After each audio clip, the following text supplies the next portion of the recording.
Isa lang hinihingi ko sa inyo. Sabay-sabay din sumigaw na Happy New Year, okay? 1, 2, 3, go! So yung what's up mga kabibs, Boy Tapang mga kabibs na mimigay ng tag 10 kilong bigas sa kanyang mga kapitbahay. Ito mga kabibs, panuorin natin kung gaano kadami itong mga natulungan ni Boy Tapang. Ito mga kabibs. Oh, kita niyo yan mga kabibs, di ba? Napakahaba ng pila.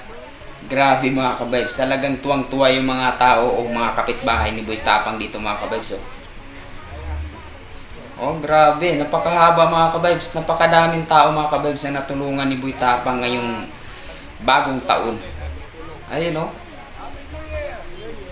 Grabe, nakakatuwa lang mga kabibs. Dahil sobrang bait nito ni Boy Tapang mga kabibs. Oh. Talagang, oh, tingnan nyo naman. Lahat ata ng kapitbahay ni Boy Tapang eh, binibigyan niya, no? Grabe, nakakatuwa lang talaga mga kabibs. Pero alam nyo ba mga kabibs na sa kabila ng kasikatan o kabaitan ni Boy Tapang ay marami pa rin talagang tao na hindi tanggap itong kasikatan ni Boy Tapang. Tulad nitong nag-comment dito mga kabibs. O, di ba? Dapat Boy Hambog, hindi Boy Tapang.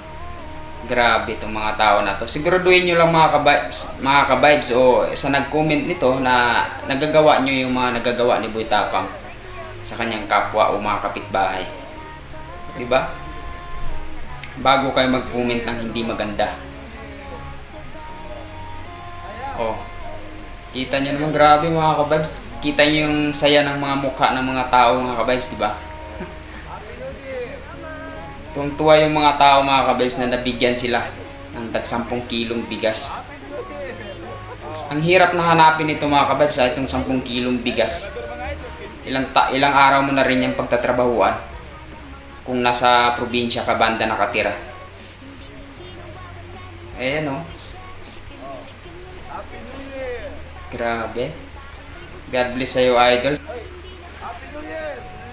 Grabe. Oh. Nakakatuwa lang talaga mga kabibs.